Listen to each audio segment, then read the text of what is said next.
Good afternoon mga ka-viewers. So, ito po, subukan po natin magluto ng beef curry.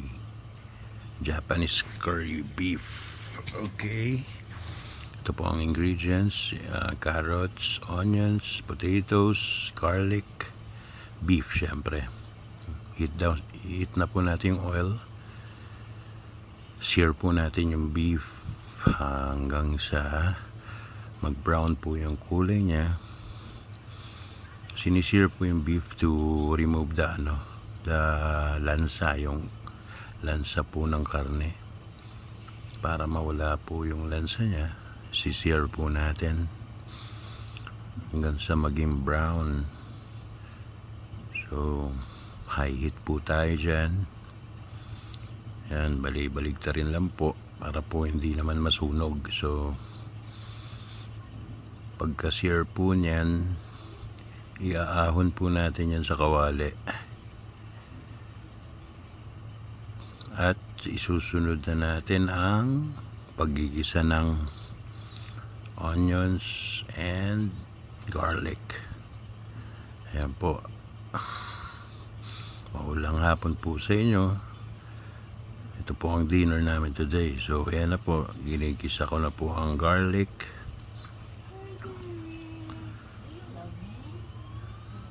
Gisa-gisa lang po para po sumarap. Nasa paggagisa po talagang ang sikreto ng masarap na pagkain. Gisa natin maigi ang onion and garlic hanggang sa maging translucent na yung onion natin. Tuloy lang po sa paggigisa. Ayan po, inahihit ko na po. After nyan, ibabalik po natin yung sinear nating beef. So, ayan, gigisa natin siya kasama na yung beef. Halo-halo lang po. Taga saan po kayo? Comment nyo po para po mabati ko naman po yung mga pangalan nyo at kung taga saan po kayo. Thank you for viewing. Kung napapanood nyo po ito hanggang sa moment na ito, ibig sabihin nagugustuhan nyo po yung video natin. So, ayan po, nagisa ko na po yung beef. Ilalagay ko na po yung carrots. Pagkatapos nyan is yung potato. Sinok ko nga pala yung potato sa tubig para mawala yung starch nya. So, yan, isasama po natin. Gisa-gisa lang po. Konting tiis lang po sa pagkikisa kasi nandyan po ang sarap ng pagluluto sa paggigisa. Gisa-gisa lang. Tapos nyan, pagkagisa po natin, lalagay na po tayo dyan ng water. Yung water level po natin hanggang dun lang sa karne. Yung medyo submerged lang po yung karne, okay na po yan.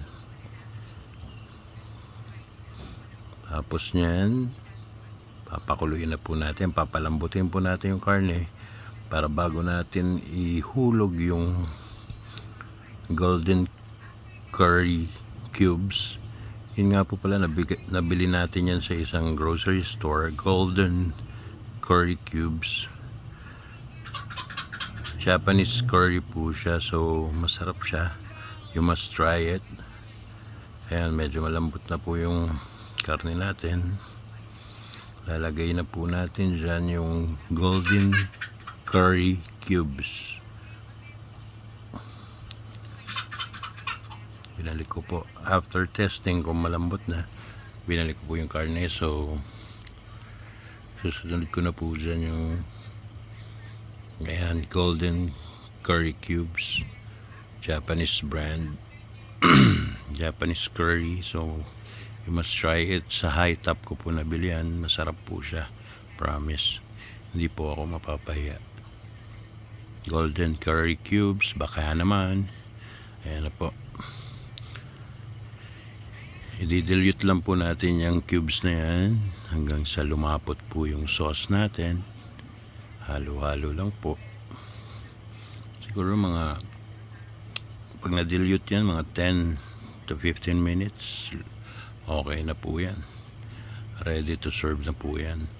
Yung consistency po ng sabaw natin medyo malabnaw pa kasi hindi pa po natutunaw yung curry cubes natin. So papakuluan po muna natin. Ayan po. Ayan na po, kumukulo na. So makikita nyo po medyo lumalapot na po yung sauce natin. At nagda-darken na kasi nahalo na po yung cubes natin dyan. So napakasimple lang po.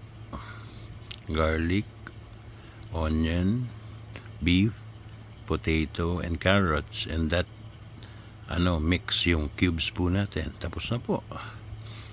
Kung gusto nyo po ng medyo matamis, kung gusto nyo i-level up, lagyan nyo po ng honey, Worcestershire sauce, and apples. Yung apple po, i-grate nyo po yun.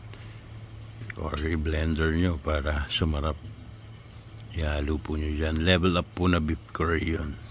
Wala po kasi ako ng dat ngayon kaya hindi ko po nalagyan. Ito na po yung finished product natin. Napakasarap. Kain po tayo.